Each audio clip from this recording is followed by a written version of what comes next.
few minutes ago, Robert said to this panel, try to be exciting. And here we're right after lunch, and that's our goal, but here I am, an accountant. and you know, Bob Newhart was an accountant, and I'm supposed to talk about economics. Now, how exciting can I make this? Well, we'll see. Basically, I think most people these days know that Atlas Shrugged is a masterpiece of philosophy, as well as a masterpiece of literature. However, not so widely recognized, but equally true, is that it is a masterpiece of economics. Rand provides literary treatment of economic principles that's unparalleled anywhere. She portrays a crisis of interventionism and government failure. I should say systematic government failure, but I guess that's redundant. And on the positive side, I mean, that was the polemic side, but on the positive side, a thorough defense of a totally unregulated market system. And in addition, you can imagine how much more memorable and interesting and exciting it is to read and learn economics from Atlas Shrugged than from books and articles on economics, if anybody who's read some of those.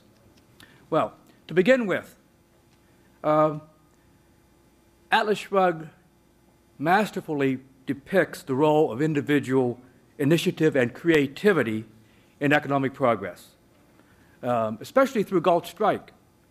She shows that the mind is the source of wealth and of profits. It's capitalists, industrialists, entrepreneurs like Hank Rearden, Dagny Taggart, Ken Daniger, Ellis Wyatt, Midas Mulligan, and many others who reshaped the world by being prime movers in the marketplace. I mean, that's you know, on the positive side. In addition, let's take a look at Francisco's money speech. Francisco, in his speech, explains that money is made possible only by men who produce. Again, only by men who produce. It's a tool of exchange that presumes productive men and the results of their activities. Wealth, then, comes first. Wealth is the source of money. Wealth is the effect rather than the cause. I'm sorry, money is the effect rather than the cause of wealth. Wealth has to come first. Both Atlas Shrugged in general and Francisco's speech in particular emphasize that it's production which initiates demand. It essentially then tells the story of Say's law of markets, the idea that production is the source of demand. Supply constitutes demand. Production is primary and is a precondition to consumption. Anybody who wants to consume needs to produce. You need to produce in order to obtain the money that can be exchanged for other products and services. Francisco talks about much more in this speech. He explains that money should be, I emphasize should be because in this day and age it isn't, an objective standard of value. An objective standard of value that's tied to reality. If not, it can't act as an integrator of economic values. To be an objective standard, it requires an objective commodity such as gold. Gold as a means of preserving wealth and value. Money prices that are based on an objective standard like gold are able to express people's judgments regarding the value of goods and services. Without an objective standard, you can't do that. Francisco makes clear in his speech that the role of money is eroded by inflation. If you have inflation, that extinguishes the signaling function of money prices. They don't mean anything. He also goes on to say, even deeper level, that the debasement of money through the substitution of paper for gold is the road for the downfall of society.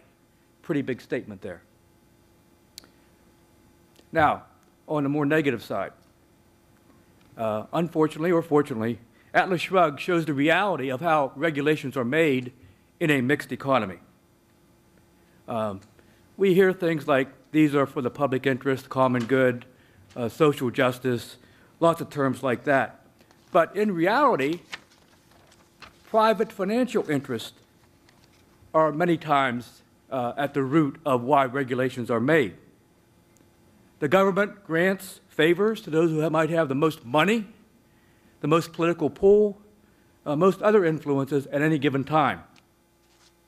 A good example I'm going to go into right now is what I call the deal through which the anti-dog-eat-dog rule and the Equalization of Opportunity bill result. Now first, the anti-dog-eat-dog rule imposes a ban on destructive competition, ostensibly at least, granting seniority to the oldest railroad operating in a given region of the country. In other words, it's supposed to recognize historical priority. And it says also, well, we're going to avoid a transportation shortage. But the real reason is to put Dan Conway's superb Phoenix-Durango Railroad out of business. Now, the Phoenix-Durango Railroad, as you know, is Taggart Transcontinental's major competitor in Colorado. So that's the real reason. So James Taggart uses his political friendships with steel producer Orrin Boyle. Orrin Boyle has some kind of in with the National Alliance of Railroads, gets them to pass this anti-dog-eat-dog rule. In turn, Boyle employs Taggart to use his Washington influences to strip Hank Reardon of his ore mines, turning him over to Paul Larkin, who will then give Boyle the first chance to obtain that ore. So, with respect to the Equalization of Opportunity bill, it's going to prevent Reardon from owning the mines that supply him with the resources he needs. The rationale for it is that, oh, it's unfair to permit one individual to own more than one type of business. But the hidden agenda is obviously to allow Boyle's Associated Steel to compete with Reardon.